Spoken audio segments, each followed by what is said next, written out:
Hello, it's April 16th of 2020, Monday afternoon, I guess, here. Just poking around in the backyard. I've figured I'm going to pull up this old three-bottom plow. I was just in conversation with a couple of guys here via the email. They got an antique collectors club here in the Shuswap, and they have their antique engine running and plow days going on. So I figured I'm going to pull out this old plow and try to get her so it's functioning. I got enough old tractors around here to pull it around with, but this here particular plow is stamped on the framing P and O. Now I don't know anything about it. I had to Google it up. I think it comes out of the 1930s.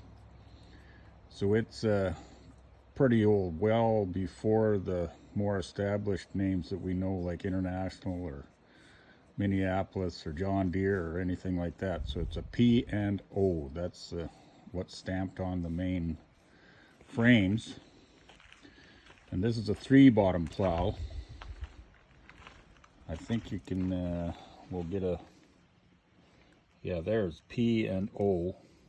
And it has some numbers up in front here, S7376.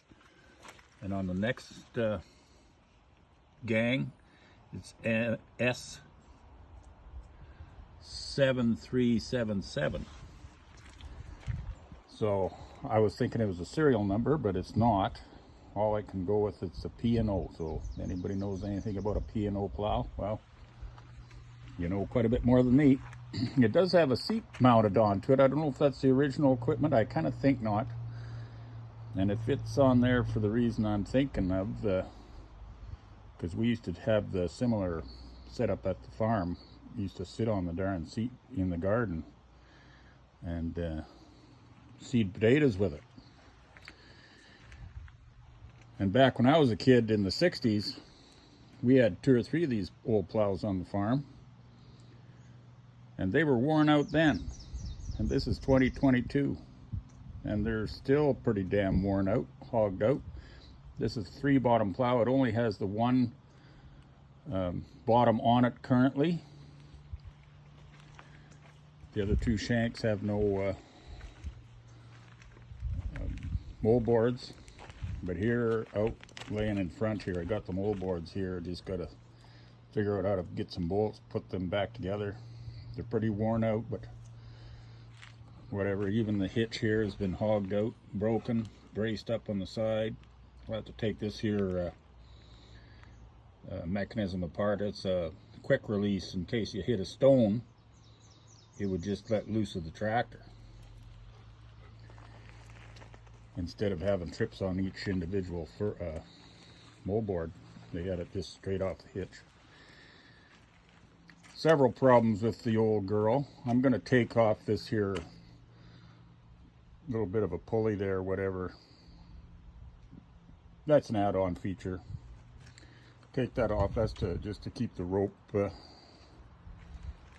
I guess, from hanging down into the ground or whatever. But here's the handle right here that the rope be tied to that triggers this here mechanism down here. And this is the real nightmare looking thing. The shaft that runs the sprocket is bent, so the chain, I don't know if you can see it, the chain doesn't run true with the other sprocket down there. This here little idler here is to tighten up the chain. It's all seized up, worn out. It's some sort of a Mickey Mouse thing.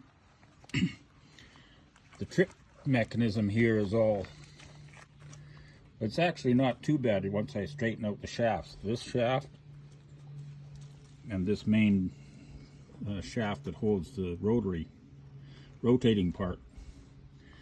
This here is broken, and it's missing the little roller that catches these trip dogs to raise and lower the plow as you're wanting to up out of the ground or in the ground. You just pull it and it turns a half a turn. It's either in or out. Wheels look in pretty good shape. Bearings are probably worn out, but I'm just gonna pull them off there, clean them up, re-grease them. A few of these here deals like this, they've been broken and worn out and repaired, but I'm not gonna bother too much with that for all the time I'm gonna be putting it in the ground.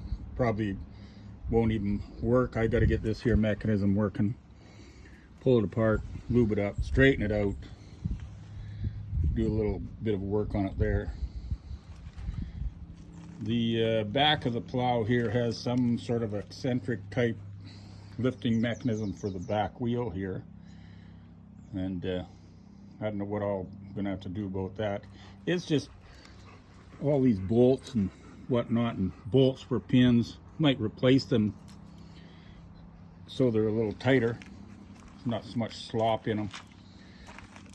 Got a neat little oiler here. It's seized up, but it's a little cap. You open it up and throw some oil in it, and I don't know what this here feature is here. It's missing the hubcap over here on this side, and the assembly here to keep the wheel on the axle, but just by the angle of it and everything, I guess it's been hanging in there. But anyway, figured I'd just drag this out of the darn weeds there and get her at least put all back together, and so as it does function. And if I'm not able to use it, well, that's all right too, because I can just have it tied to one of my old the old case or the Minneapolis Molines, and just have it sitting up on the bank over there, and we'll have a little showpiece. I think I'm going to take that seat off of there too. Like, it doesn't belong to the plow. I don't think anybody that I know wants to go riding around for it. Anyway, that's what we're up to this afternoon. We'll catch up to you later.